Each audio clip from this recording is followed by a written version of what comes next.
நாம் இந்த பதிவில் பெயர்ச்சி அடையும் குரு பகவான் உங்கள் ராசிக்கு என்னென்ன சுப மற்றும் அசுப பலன்களை தரப்போகிறார், அதற்கான பரிகாரம் என்ன என்பதனை பற்றி விரிவாக காண்போம். உங்கள் வாழ்வில் வளமும் நலமும் செல்வ செழிப்பும் பெற எல்லாம் வல்ல இறைவனை உளமாற வேண்டி விரும்பி கேட்டுக்கொள்கிறேன். ஒருவரின் ஜாதகத்தில் எந்த கிரகம் உங்களுக்கு சாதக பலன் தருதோ இல்லையோ, ஆனால் குரு கிரகத்தின் நற்பலன்களை கொண்டவர்கள் சிறிது கஷ்டத்தை சந்தித்தாலும் வாழ்க்கையில் முன்னேறி விடுவார்கள்.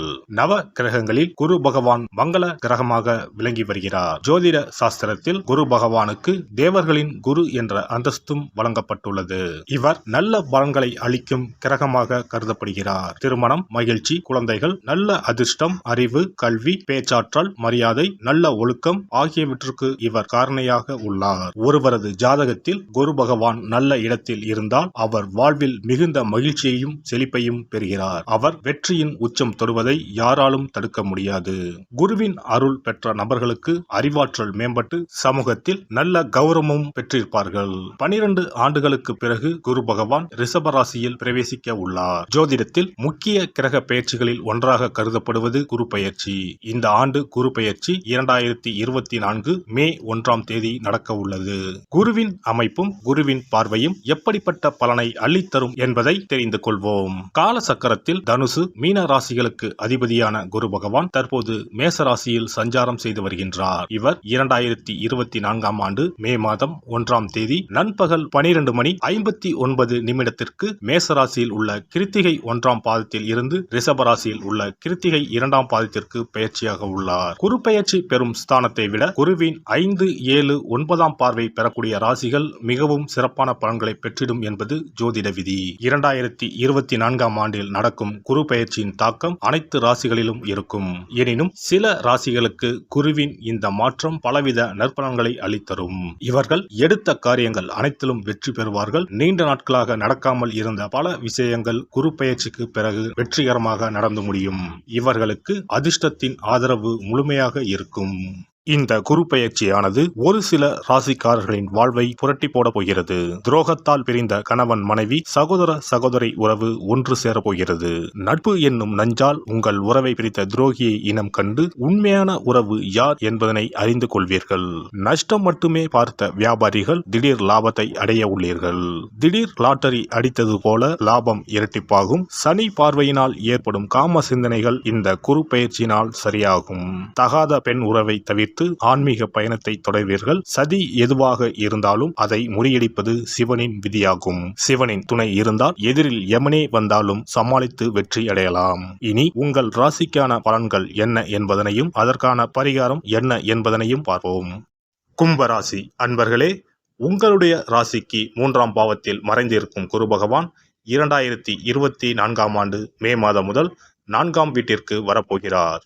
உங்களுடைய ராசிக்கு 4ஆம் வீட்டிற்கு வரும் குரு பகவான் 8, 10, 12 ஆகிய ஸ்தானங்களை பார்க்கிறார். 8ஆம் பாவம் அபகீர்த்தி ஸ்தானம் என்று பெயர். அந்த ஸ்தானத்தை குரு பார்ப்பதால் உங்களை அவதூறு செய்தவர்கள், உங்களை வைத்து பண மோசடி செய்தவர்கள் எல்லாம் தங்களை நாடி வரும் காலம் இது. நண்பர்களினால் அனுகூலம், ஆதாயம் கிடைக்கும். மனைவி வகையில் சிறு சிறு வைத்திய செலவுகள் வரலாம். குரு பகவான் உங்கள் ராசிக்கு 10ஆம் வீட்டை பார்ப்பதால் இதுவரை நலிவுற்ற தொழில் வளர்ச்சி அடையும். தொழில் வியாபாரத்தில் இதுவரை முடங்கிய லாபம் எல்லாம் வளர்ச்சி அடையும். உத்தியோக உயர்வு கிடைக்கும். பதவியில் முன்னேற்றம் ஏற்படும். வெளிநாட்டு வேலை கிடைக்கலாம். மாற்றம் முன்னேற்றத்தை தரும். உங்களுடைய ராசிக்கு 12ஆம் பாவத்தை குரு பகவான் பார்ப்பதால் இதுவரை தூக்கம் இல்லாமல் நிம்மதியை இழந்து தவித்தவர்கள் நிம்மதியாக தூங்கலாம். உங்களுடைய பிரச்சனைகள் முடிவுக்கு வரும். பயணங்களால் அனுகூலம், ஆதாயம் கிடைக்கும். இதுவரை தடைப்பட்ட சுபகாரியம் எல்லாம் இனிதே நடக்கும். வண்டி வாகன விரய செலவுகள் வரும். சொந்த வீடு வாங்கலாம். வேலை காரணமாக சிலருக்கு இடமாற்றம் ஏற்படும். குடும்பத்தில் மகிழ்ச்சி நிலவும். பிள்ளைகளால் பெருமை உண்டாகும். கணவன் மனைவிக்கு இடையே இருந்த கருத்து வேற்றுமை நீங்கும். குடும்பத்தினருக்காக பொருட்களை வாங்குவீர்கள். குடும்பத்தில் சுப நிகழ்ச்சிகள் நடக்கும். வாழ்க்கையில் புதிய முன்னேற்றம் ஏற்படும். பெண்களுக்கு புதிய தொடர்புகள் மூலம் லாபம் உண்டாகும். மனம் மகிழும்படியான நிகழ்ச்சிகள் நடக்கும். அரசியல் துறையினருக்கு உங்களின் செல்வம் செல்வாக்கு உயரக்கூடிய காலமாகும். வெளியூர் வெளிநாடுகளுக்கு செல்லக்கூடிய வாய்ப்பு உண்டாகும். கௌரவமிக்க பதவிகள் கிடைக்கும். மக்களின் ஆதரவுகள் அதிகரிப்பதால் நினைத்த காரியங்கள் நிறைவேறும். முயற்சிகள் அனைத்திலும் வெற்றி கிட்டும். கொடுத்த வாக்குறுதிகளையும் நிறைவேற்ற முடியும். கலைத்துறையினருக்கு புதிய வாய்ப்புகள் தேடி வந்து கதவை தட்டும். தடைப்பட்ட பணவரவுகள் யாவும் தடையின்றி கிடைக்கும். தொழிலில் இருந்த போட்டி பொறாமைகள் விலகி உடன் இருக்கும் கலைஞர்களின் ஒத்துழைப்பு கிடைக்கும். நீங்கள் நடித்து வெளிவந்த படங்களும் வெற்றியடைவதால் ரசிகர்களின் ஆதரவு அமோகமாக இருக்கும். வெளிநாடுகளுக்கு செல்லக்கூடிய வாய்ப்பு அமையும். மாணவர்களுக்கு கல்வியில் முன்னேற்றம் காணப்படும். பாடங்கள் படிப்பது பற்றிய கவலை நீங்கும். புதிய நட்பால் மகிழ்ச்சி அடைவீர்கள். அவிட்டம் நட்சத்திரம். இந்த குரு பெயர்ச்சியால் தாய்மாமனிடம் கருத்து மோதல்கள் ஏற்படுவதற்கு வாய்ப்புகள் இருப்பதால் விட்டு கொடுத்து செல்வது நல்லது.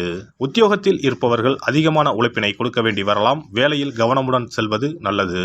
சதயம் நட்சத்திரம். இந்த குரு பெயர்ச்சியால் எல்லா நன்மைகளையும் தடையின்றி அடைவீர்கள்.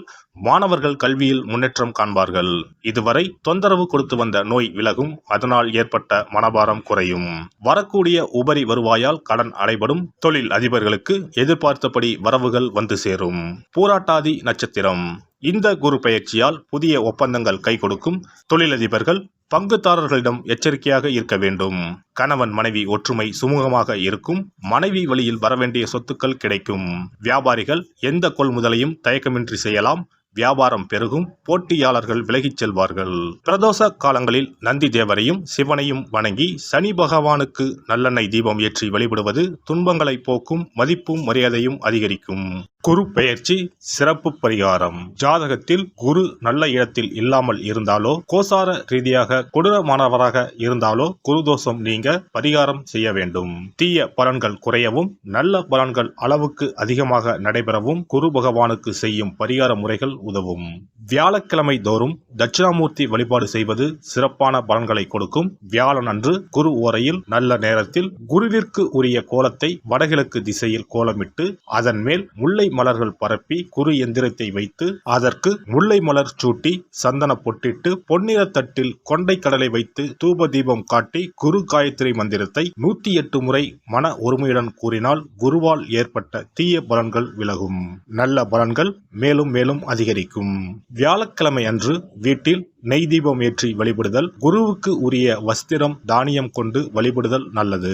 வியாழன் அன்று குரு பகவானுக்கு சிறப்பு அபிஷேகம் செய்து மஞ்சள் நிற ஆடை அணிவித்து புஷ்பராகம் வெண் முல்லை மலர்களால் அலங்கரித்து குருவுக்கு உரிய மூல மந்திரத்தினை ஓதி வணங்கி வர குரு கிரக தோஷம் நீங்கும்.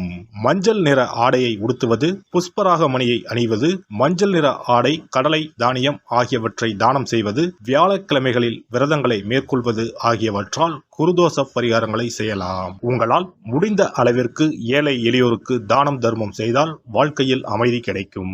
தினந்தோறும் அல்லது வாரத்தில் ஒரு முறையாவது பசுமாட்டிற்கு அகத்திக்கீரை, அருகம்புல், வாழைப்பழம் போன்றவற்றை உணவாக கொடுத்து வருவது ஜாதகத்தில் இருக்கின்ற குரு பகவானின் நிலையை மிக விரைவில் வலிமைப்படுத்தக்கூடிய ஒரு சிறப்பு பரிகாரமாக கூறப்படுகிறது. ஜாதகத்தில் குரு வலிமை இழந்திருக்கும் நிலையில் வியாழக்கிழமைகளில் அவருக்கு உரிய மஞ்சள் நிறத்தில் இருக்கும் லட்டுகளை வாங்கி தட்சிணாமூர்த்திக்கு நைவேத்தியம் செய்து கோவிலுக்கு வரும் பக்தர்களுக்கு வழங்குவதும் மங்களகரமான மஞ்சள் நிற பொருட்களை பிறருக்கு தானம் கொடுப்பதும் சிறந்த பரிகாரங்களாகும். குரு பகவானின் பரிபூர்ணமான அருள் கிடைக்க கோவில்களில் நடைபெறும் யாக பூஜைகளுக்கு தேவையான பொருட்களை வாங்கி தரலாம். ஒரு முறையாவது ஆலங்குடி சென்று குரு பகவானை வழிபாடு செய்து வாருங்கள். அல்லது தஞ்சாவூர் அருகே இருக்கக்கூடிய திட்டைக்கு சென்று ராஜகுருவாக இருக்கும் குரு பகவானை வணங்கினால் மலையளவு இருக்கக்கூடிய கஷ்டங்கள் கூட கடுகளவு குறையும். குலதெய்வ வழிபாடு நன்மை பயக்கும். முடிந்தால் மாதம் ஒரு முறை குலதெய்வ கோவிலுக்கு சென்று வழிபட்டு வருவது நல்லது. ஒரு முறை திருச்செந்தூர் சென்று முருகப்பெருமானை வழிபட்டு வந்தால் இந்த குரு பெயர்ச்சி சிறப்பான பலன்களை தரும்.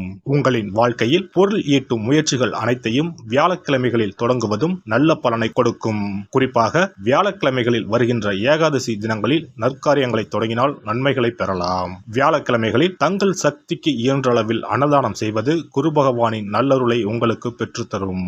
அன்னதானம் செய்வதன் காரணமாக உங்கள் ஜாதகத்தில் இருக்கின்ற குரு கிரக தோஷங்கள் நீங்கி குரு கிரகத்தை பலப்படுத்தி உங்கள் வாழ்க்கையில் நீங்கள் விரும்பிய பலன்கள் தங்க தடையில்லாமல் கிடைக்கச் செய்யும்.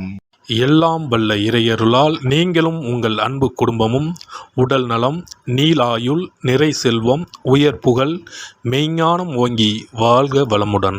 இந்த வீடியோ பதிவு உங்களுக்கு பிடித்திருந்தால் லைக் பண்ணுங்க, கமெண்ட் பண்ணுங்க, ஷேர் பண்ணுங்க, மறக்காம சப்ஸ்கிரைப் பண்ணுங்க, பக்கத்துல இருக்கிற பெல் பட்டனை கிளிக் பண்ணுங்க. நன்றி, வணக்கம். ஓம் நமச்சிவாய. சிவாய நம.